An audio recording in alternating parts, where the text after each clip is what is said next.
அந்த அரசியலமைப்பு சட்டத்தில் முக்கியமாக கண்டிப்பாக கொண்டு வர வேண்டிய ஒன்று, அது தானாகவே நடக்கும் ஒரு காலத்திலே.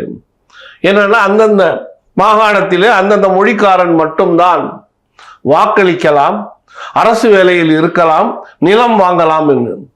நீங்க வங்காளத்தை சுற்றி வந்தீர்களா? நான் சுற்றி வந்திருக்கிறேன்.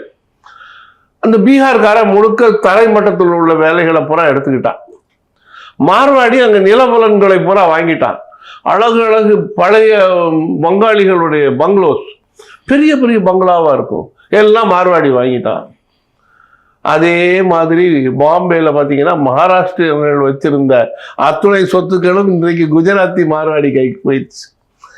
இது கலன்று கொண்டே இருக்கும் நெருப்பு, என்றைக்காவது பற்றி கொண்டால் அது மாதிரிதான் இங்கேயும்.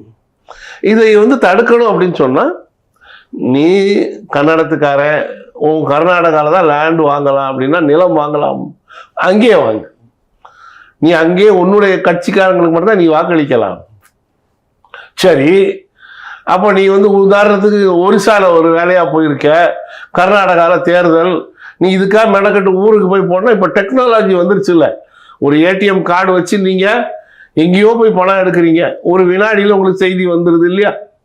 அதே மாதிரி நம்ம மாற்றுவோம், இந்த அரசியலமைப்பு சட்டத்தை திருத்துவோம். பஞ்சாப்ல தான் நிலம் வாங்கலாம், அரசு வேலையில இருக்கலாம், தமிழ்காரன் போய் பஞ்சாப்ல அரசு வேலையில இருக்கக்கூடாது அப்படின்னா நிறைய அனுகூலங்கள். என்னன்னா, நாளைக்கு நானும் நீங்களும், உதாரணமா நீங்க தெலுங்குக்காரங்கன்னு வச்சுக்கோ, நான் தமிழ்காரன்னு வச்சுக்கோ, நம்ம ரெண்டு பேரும் சண்டை போட வேண்டிய அவசியமே இல்லை. நீங்க பாட்டுக்கு வரலாம், யார் வேணாலும் வியாபாரம் பண்ணலாம். உன் ஊர்ல நிலம் வாங்கிக்கோ, உன் ஊர்ல பங்களா கட்டிக்கோ, ஓய்வு பெறும்போது அங்க போய் இரு.